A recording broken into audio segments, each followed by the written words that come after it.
As many of you guys know, last week, Yeshiva lost someone very great and very special to many people, Yisrael Dienstag. The first time I met Yisrael, Yosef Sofin said, "Jake, do you want to come by?" So I went over to the house, and something that really pointed out to me was really cool. I would say we had to wait in the front of the house because Yisrael actually had to go and continue his davening.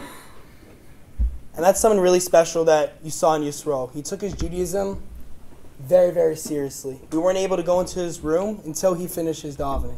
So when we went in, it was just a man sitting in his bed with just a smile on his face.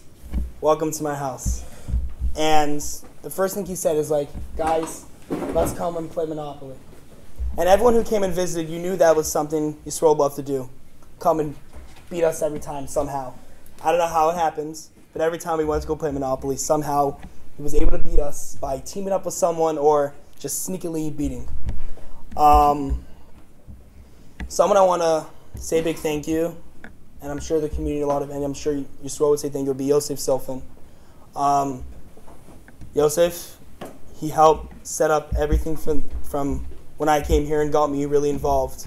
I also want to thank people in specific who went over to Yisrael's house and helped made his day special. If I forget anyone, please, I apologize. So, Jacob Tepler, Alex Gelman, Jordan Feigenblum, John Rubin, David Mirsky, Eli Block, Nathan Silverberg, Shlomo Friedman, Tani Siegelman, Meron Nemerov, Yosef Silfin, Etano Shedlow, Yoni Greenberg, Moshe Rosenbaum, Eli Seymour, Alex Seligson, Adam Blink, Ben Alphone, Avi Kleiman, and Gabe Silverstein. Seriously, guys, kol hakavod. And everyone else in the past from other years of the yeshiva, thank you as behalf of the yeshiva, and thank you on behalf of Yisrael's family and on Yisrael for really making this day special. So I'd like to call up Yosef to say a few words about this one.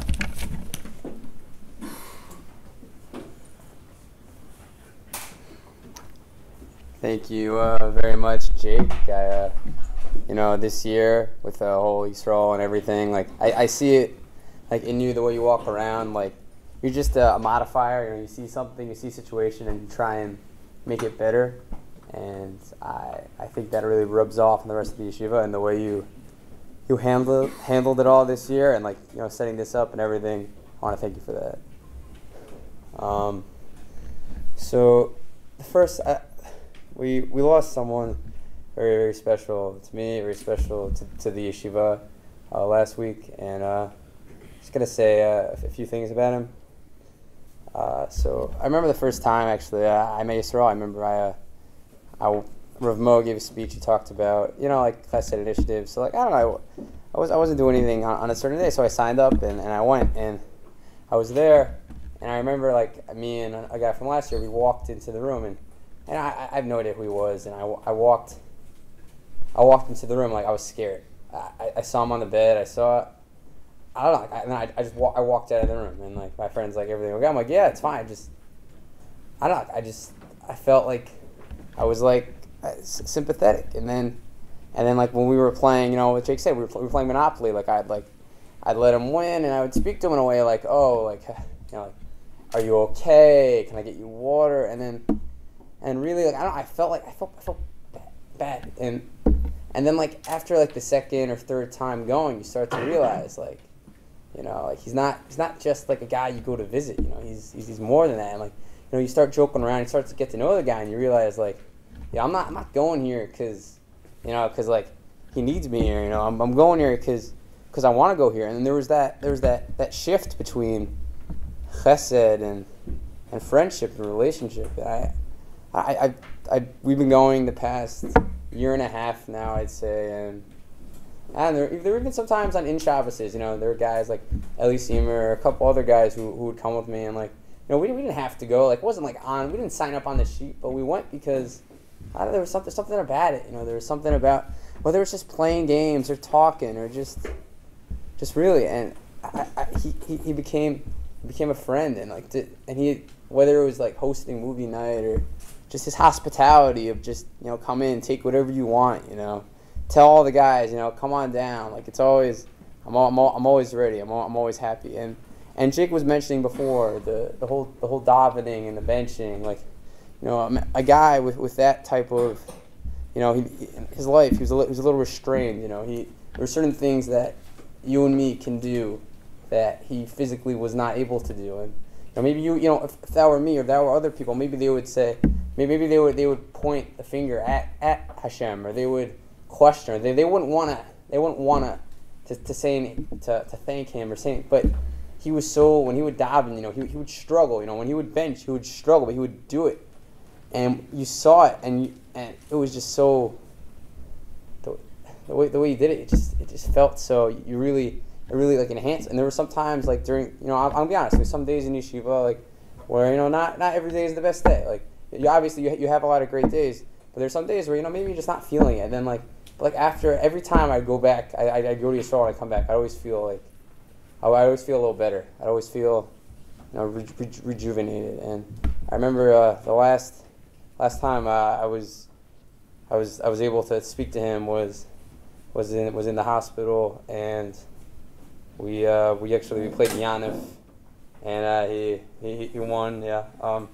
And I remember the smile, and hopefully, and then after that, me and Sammy tried visiting him again, but he wasn't able to see visitors. And then, after hearing the news and everything, it's a big loss to the community. It's a big loss to the yeshiva, and it wasn't only me who helped out. I can tell you that over the years, there were tons of guys, and I know that Rav Siv would personally. I know that he would sometimes he would push him up the hill. I know that Rav Mo would race him down the hill, and I'm probably forgetting rabbis, but everyone in the community. Oh yeah, he still supposedly when he would come down to the yeshiva for davening, he would come down the Ein Gedi hill. I'm on a wheelchair, you don't really have brakes. So when he would come down the hill, he'd fly down the hill, and he'd fall off the wheelchair, and Rav Mo would help him up, get back on the chair. And there's so many people that helped out, and I like to think of it a little bit as maybe it's a rebirth. It's a he was a little, once again, we were there for the good times, and maybe he was a little held back in this world, and maybe up there, maybe it's a rebirth. Hopefully he's walking amongst the greats, and I wish him. It was a pleasure to know him. He was a great contribution to the community, and I miss him. And I hope everyone. I hope from this program, and I hope everyone gets a better sense of, if you didn't know him, who he was.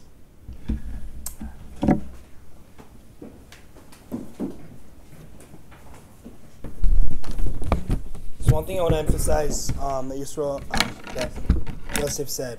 One thing that I really learned from Yisrael is that not to take anything for granted. As you guys all know, he was bound to a wheelchair.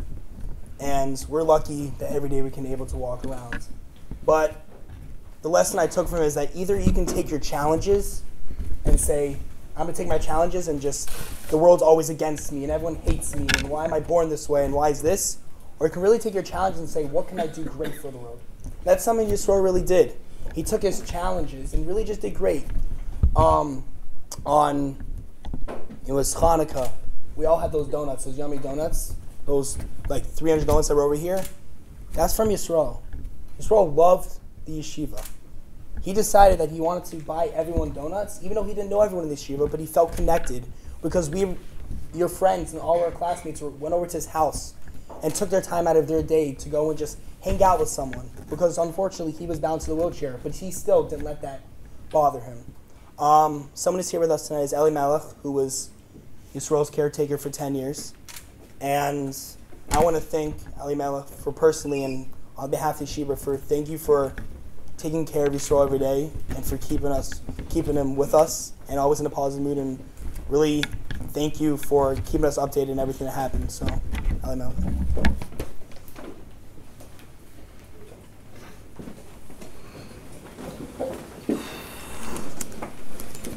Okay, so as you heard, I was Yisrael's caretaker. It's funny, whenever I went with Yisrael somewhere and they asked me who I was, I would say, I would start to say I'm his helper, And he'd right away say, no, he's my friend. Because that was Yisrael. He was a friend for many people. One of my rabbis taught me there's this thing called nituk, which is when you get disconnected from something. And what follows after that really is tikkun. The same spelling. Nituk is when you get disconnected, and tikkun is when there's a correction made or you have a growth in the process. And any nituk that you have, disconnect, you can really use it. It's being given to you by HaKadosh Baruch Hu in order to make tikkun. And I think about Yisrael, you could say that he had a great disconnect. His body was not usable like we have. He had a good head, everything else was great. But he really used it, and he made tikkun. He really fixed a lot of things, and I think he fixed a lot of people. I think anybody who came in contact with him felt enriched from Yisrael. You know, whenever we thought we were going there to give to him, we always came back feeling you got more. You know, Yisrael he couldn't walk. He didn't speak clearly. It was very hard to understand him. He had breathing problems. He had seizures. Really, what he didn't have, I don't know. He took a ton of pills each day. But Yisrael took his disabilities and he created them and he made them into abilities. And that's like a tremendous lesson he gave us. Taking disabilities and making them into an ability. He had every reason to give up. He could have claimed ones, that he didn't have to do really hardly any mitzvahs. There was many, many reasons why not. But he pushed himself. He had a unique midah of stubbornness. Whoever really knew him well. If you clashed with it, I would say, watch out. You're not going to win. You couldn't win with Yisrael. But he took that stubbornness he had, and his brother also expressed this, and he used it like a powerful tool, because without that, he would have never been able to overcome the things he overcame. He could have never done the mitzvahs he did. But he used that stubbornness to just keep going forward. I can't even explain to you how much of a struggle to get out of bed, to get dressed, to get to shul, to get back, to fill in. Each thing we take for granted was a tremendous struggle for him. And he did it really with a lot of simcha. I never saw him... there was no downside to Yisrael, and that's after being with him for almost 10 years. I didn't see that dark, depressed person that I could have expected so many in a person like him. Everybody knows here he had a huge midah of giving. He loved to give. It was like he lived to give. If it was a bar mitzvah boy in the neighborhood, it wasn't just a sefer, it was a whole shas, or it was a set of mishnayos. It was always a big thing. If there was a baby born, he would, tell me to run and get his gift certificate for 500 shekels and 1,000 shekels. Weddings, he would fill up a trunk of gifts for someone.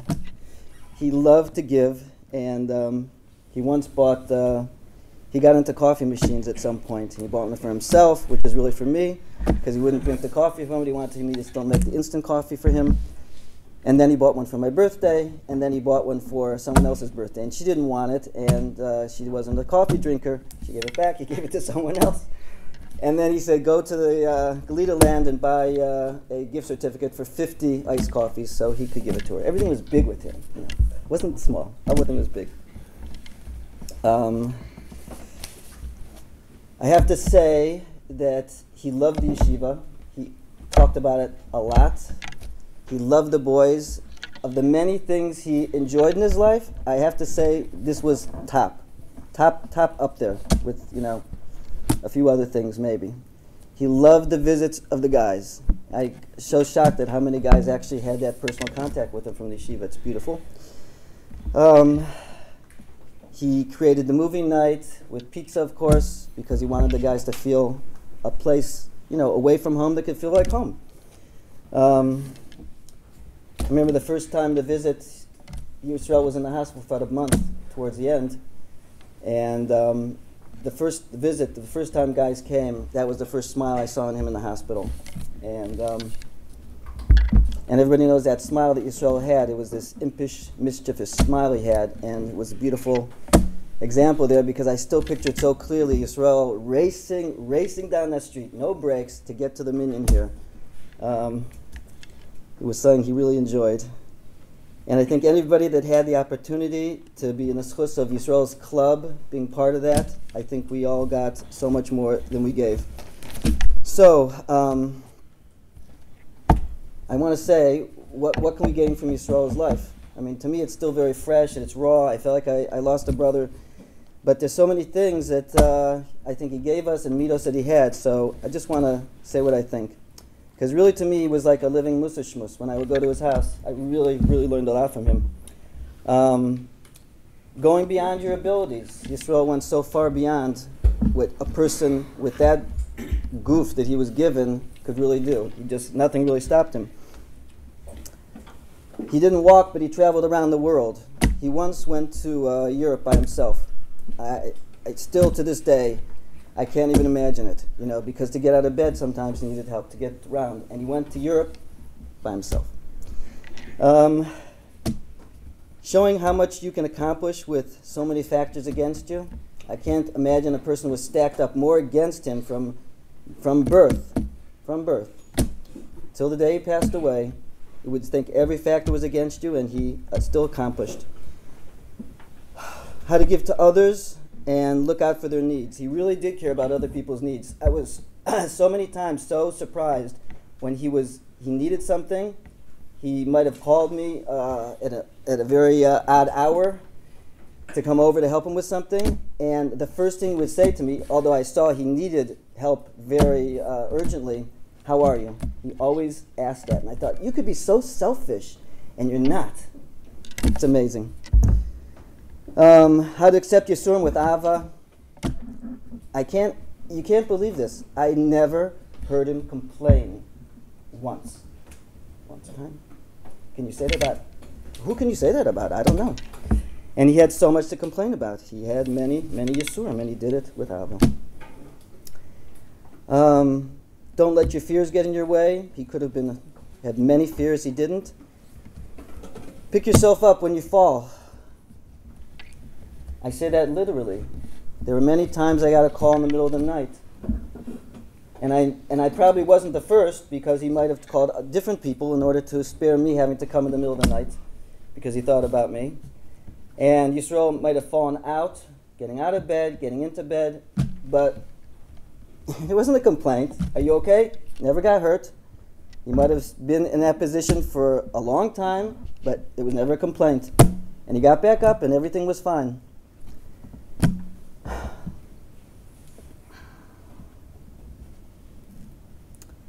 The reason he fell out of bed because he wanted to be independent. He wanted to do things on his own, and that's what he did. He didn't want to have other people help him. As little as he could he asked for. And I guess the last thing, it's not the last, but it's the time I have right now, was smile. Smile at others, because Yisrael had a very mischievous, contagious smile, and when he was kidding you or having fun, that was Yisrael, and I hope our memory of him is these wonderful, wonderful qualities given us and enriched our life with. And I ask Hashem, he should be a Melitz Yosher in his Shemayim for the yeshiva that he loved very, very much, all the students here, for his family and for his friends. So I'm just going to say two quick stories that are more, I would say not even funny, but more of a lighter side. I remember one of the best phone calls I got from Yisrael was that before he was in the hospital this time, he happened to go to the hospital before. And it wasn't looking so good, so it was a little scary. And I remember it was during lunchtime, I got a phone call, and it was Yisrael. He goes, Jake. He goes, I'm back. I need the guys to come over now because I need to play Monopoly. I'm like, okay, Yisrael's back. We're good. Another it was a good time, and it was all laughs in the end. We're playing Monopoly, and the game got pretty intense. And Yisrael got really excited on accident. He fell out of bed because he was so excited that something happened to Monopoly. And all of us, he just looked at us, and we all looked at him and just started laughing. And we got someone over to come help him. But that was Yisrael, like, as Eli Melech said, that anything that would happen, we would sit there and play Monopoly, and he had his oxygen on, but he was acting very normally. And we were in hospital. When I went to go visit him in hospital this past time, I'm like, how you doing, Yisrael? He goes, I have double pneumonia. I'm getting worse, but I'm good. We're like, you have what? And you're getting what? Yeah, don't worry about it. and we just completely put it behind. And that was Yisrael. Like, nothing really stopped him. So, never of call us or say a few words about it.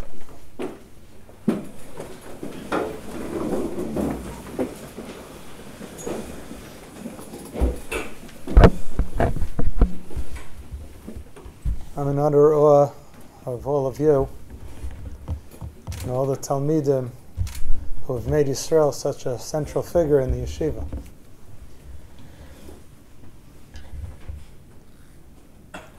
His funeral was attended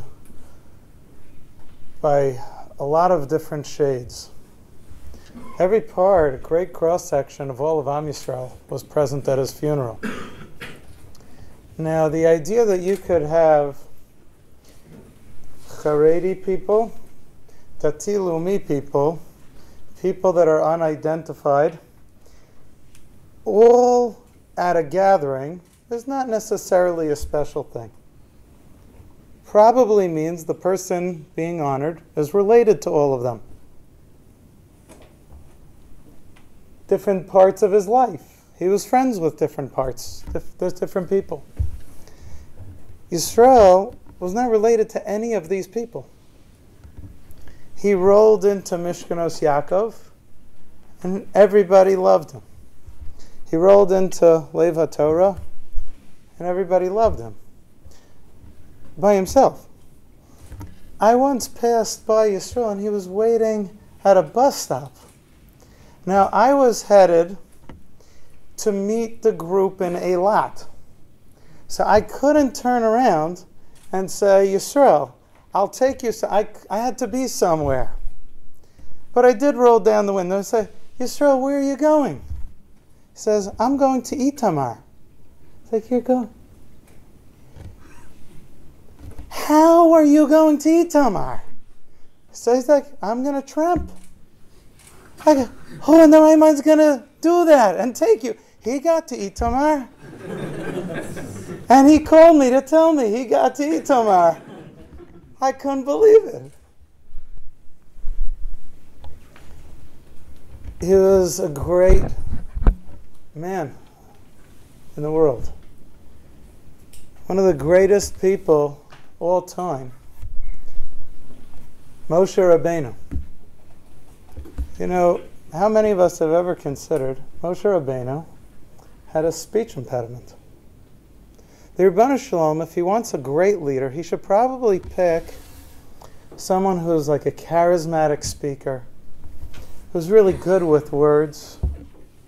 And when Moshe Rabbeinu said, Kva Peh Lashon, like, I really have trouble, and the Medrash discusses, expands upon it, what was Hashem thinking? The national mass meetings couldn't have gone well. They were probably painful. And we could learn a tremendous amount from Moshe Rabbeinu. And we could work on our time consciousness and awareness of how connected we are to our leaders that lived many, many years ago. That really, it's as if they're now. But if you meet a great giant who encounters your life, who enters your life physically, somehow it leaves a much more impacting effect. Yisrael was one of my groupies. Not everybody here knows, but on Out Shabbases, I give a shir. And the reason for that is because I saw every Out Shabbos there would be nothing after davening, and people would just waste time. That was essentially how I ended up in education. When I would see people between Mincha and Mariv, if the rabbi didn't speak, people would squander the time. It got to me. I said, this has to stop. So I decided I have to give a shir. Yisrael was at the first one, and then for about a year and a half, he was at every single shir. He would call me, make sure I was giving the shir, and if I wasn't, he would get quite upset. And I tried to explain to him that, no, now it's an in Shabbos, which means that there are 4 rabbis, 5 rabbis running a program. And he's like, I don't care. I want the shir. was like, I'll learn with you b'chavrusa. He's like, okay. And as Eli Melech said, he had a very powerful approach. There was not a single shiur that went by, not one, that he did not throw out a medrash, a Gemara, a Rashi that would squarely disagree with the point I was trying to make. Every single week, he was certain that I was dead wrong, and the guys would be sitting there. We wouldn't be able to accomplish all that much quantitatively, but qualitatively, I think every single person would be blown away week after week. How does this man know that material? How has he learned that? How does he remember that? I don't know the answers. Sometimes he would stump me. Sometimes I thought I had a good answer, which he probably wouldn't accept. I once went to Mafiat Habayit over here, the bakery, and Yisrael was there speaking with the clerk. The clerk was really trying to understand what Yisrael wanted. It wasn't going so well. And basically, what Yisrael was telling the man was that at 11 a.m. tomorrow, he wants a delivery. And the man got that. He's like, I know, but of what? And Yisrael was like, yes. He's like, what? He's like, yes. And essentially, Yisrael was talking about the whole store. Just empty it. Bring it to my house at 11. The whole thing.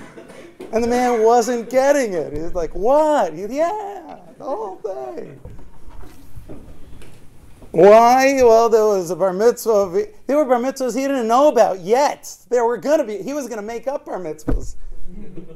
He showed me these big boxes. I'm like, what are these big boxes? Like all the bar mitzvahs that are going to happen between now and 2020.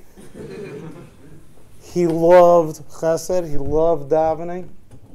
He loved divrei Torah. He loved people. And he didn't do it for the heroic act to be known in the limelight. Look, I don't know.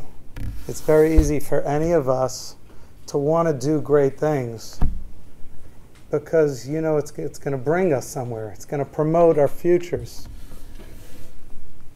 There was no future that he was aspiring to, that this is going to... An Adam Gadol is that when the screen goes down, the lights shut, go dark, in the most private of places, you're still a giant. When no one's looking, or you don't think anyone is. He just did it because he sincerely loved everything. He sincerely loved Eretz Yisrael.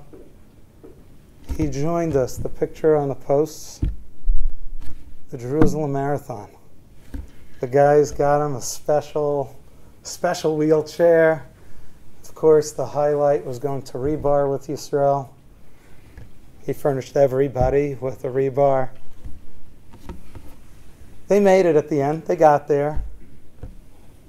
But if he could take part in a marathon that was for chesed and in Eretz Yisrael and the guys, it was a win. He had to be there. So I miss Yisrael dearly. I don't know why Purim, he would send us these big baskets that they were ordered. It wasn't a cake. It wasn't a little bottle of wine. It was a giant bit. He just had a love to give. Love of real things. He could barely talk.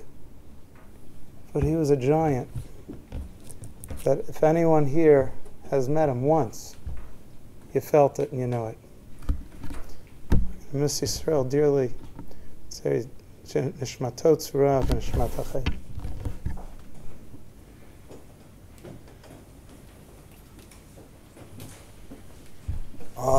So our last speaker is me, Rav Mo.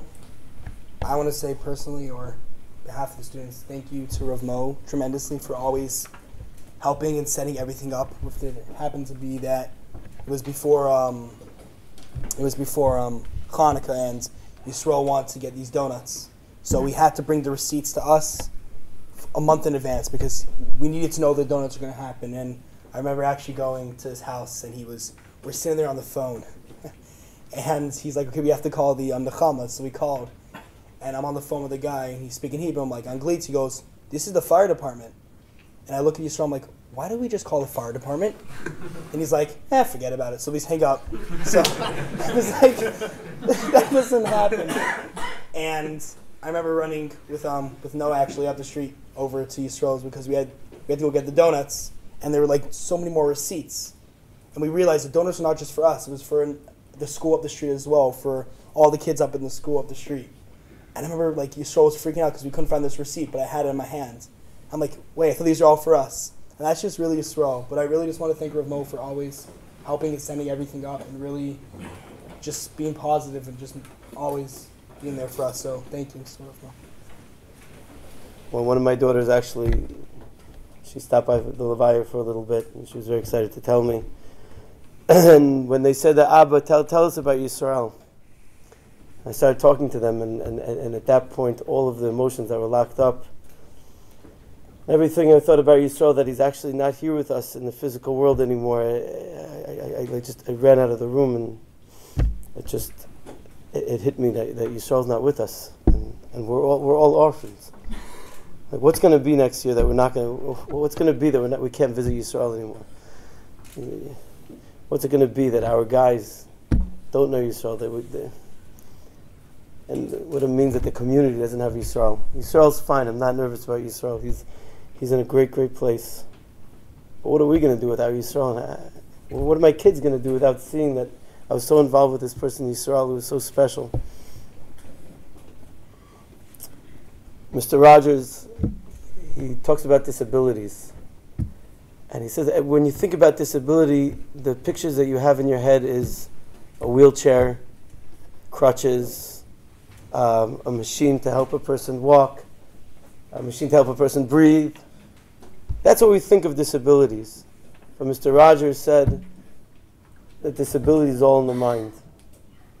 And the true disabilities is jealousy, anger, selfishness, laziness, greed. That's real disabilities. Yisrael didn't have this. He was the most abled person that I knew. From all the stories that you heard, the most able person. That's not disability.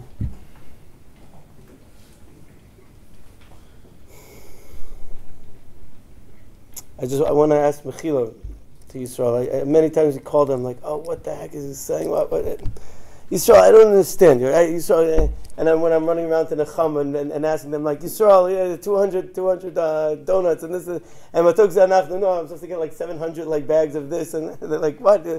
And trying to find and trying to explain, Yisrael, I'm running around doing errands and it's raining, it's pouring outside, whatever it is. And I'm like, Yisrael, why do you make me do this? There's more than we need, there's more than... And I could just say I don't know how I'm going to go into Purim without running around doing Yisrael's errands. I don't know what next Hanukkah, what I'm going to tell all the hundreds of kids that I give the things to afterwards, like why they're not getting it to next year.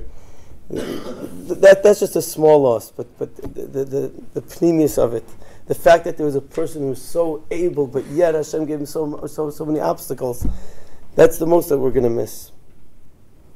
So I asked Mechila for any time that I was annoyed. Every time this is for Donnie Katz. He used to be the head of the prison. And sometimes he wouldn't set up things as Yisrael wanted to. So I'm like, Yisrael, should I hit him? No! Just tell him. And every time, Yisrael, should I hit him? No! Just tell him. And he would never give in to me hitting Yisrael. He would always just say, no, just tell him, it's fine. He's good. He's a great person. And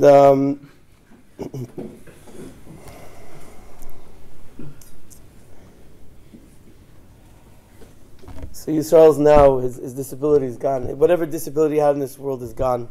His physical goof is off. I once had a dream. There was Rav Jake and Rav Avi Schneider. He was in the community here. He's a Rebbe in Torah Shaga. They used to learn with a very what we call disabled person. He couldn't talk. He couldn't do anything. He just had eyes, but he understood everything that they were learning. We were learning in Grus, and his eyes would move, and he would understand. And I had a dream one day, and he actually passed away a few years after that he was in the kollel with us. I had a dream that he was in Shemayim, and it says, "It's just amazing here. I'm so comfortable. It was so hard to be in this world. The guf was so hard on me, and I couldn't move, and I couldn't hear it so free." And it connected to Shabbos davening. It was a Friday night, and I woke up for Shabbos davening and said, "So to Shabbos davening, you don't have a guf, you don't have to worry about anything. You just fly to Hashem." So I know that Yisrael is in this place. He's flying. His guf that was so hard, it was so difficult, is away.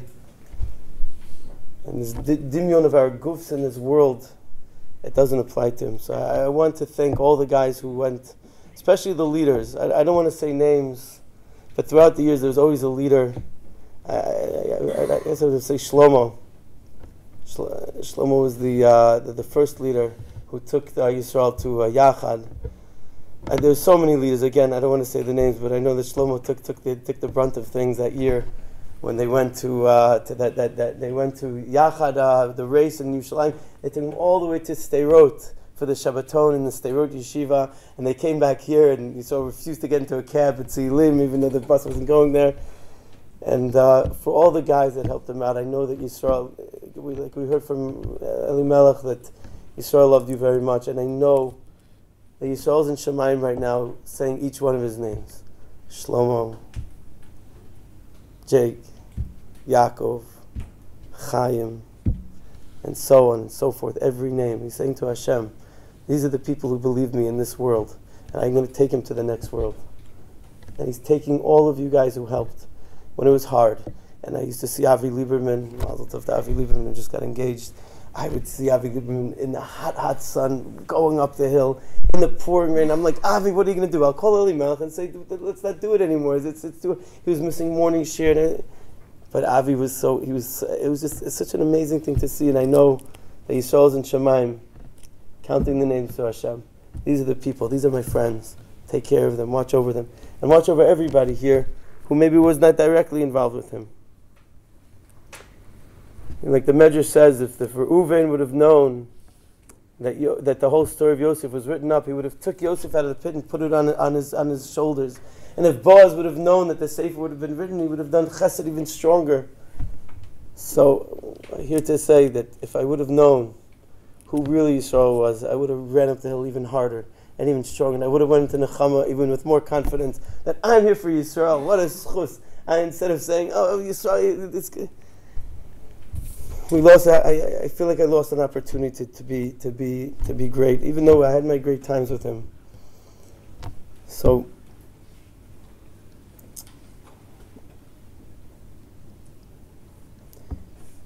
just to Yisrael, thank you very much for all the time they were with you. And we're really, I don't know what to tell the guys next year. Like when we don't have Yisrael, I don't know. I don't know what we're going to do in Purim. When Chanukah comes, that phone call, the pre-Chanukah phone call that happens already the day after Sukkot. But we know that Yisrael is very much with us today. And we know, like we learned from today, that his disabilities did not disable him. They did not disable him. So, you should remember Yisrael in a great, great way. Look at the picture. Look at his face. He's a champion. His hands up. He was a champion in this world. He was a true champion. We should all be champions in our own way. And Hashem talked to us. Sometimes Hashem whispers to us. But Hashem knocked very strongly on each one of our doors with Yisrael and the whole community. And anybody who knew him, and it wasn't just a whisper. It was a loud knock. Chevra, stand up. Be strong. Don't be so into your guf. Don't be so into your needs in Olam Hazeh. Hashem gave us a big knock. We have to hear this message. That's why Yisrael left us. That's why he was here in the world, That's why he left when he had to leave, because the whole world has to know that we could be the most able people with any disability we have. We have nothing lacking in our lives, and Be'ezrat Hashem, we should see Tchias HaMesim. Yisrael's not going to be in a wheelchair. He's not going to have a tough time speaking. He's not going to be falling off beds. He's going to be leading Am Yisrael. He's going to be leading all of us in a beautiful tefillah to Hashem. I know our eyes are going to see that day. Ayin ba'ayin, Iru b'tzion, Shuv Hashem. When Hashem returns us to Tchias HaMesim, you're going to see Yisrael standing so tall, standing so strong, like the person, the essence of who he was. We should all follow his lead right now to the footsteps of Mashiach Tzidkenu.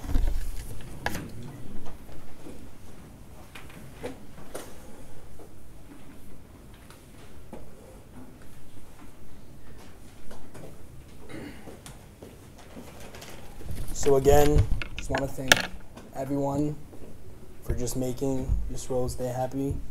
I want to thank Yisrael for really changing my life and teaching me lessons about how to be a better person. Really don't take advantage of life, because there's always going to be challenges, but never look at those challenges as something you can't conquer, because every single one of us have those challenges, but every single one of us are able to conquer it. So thank you guys.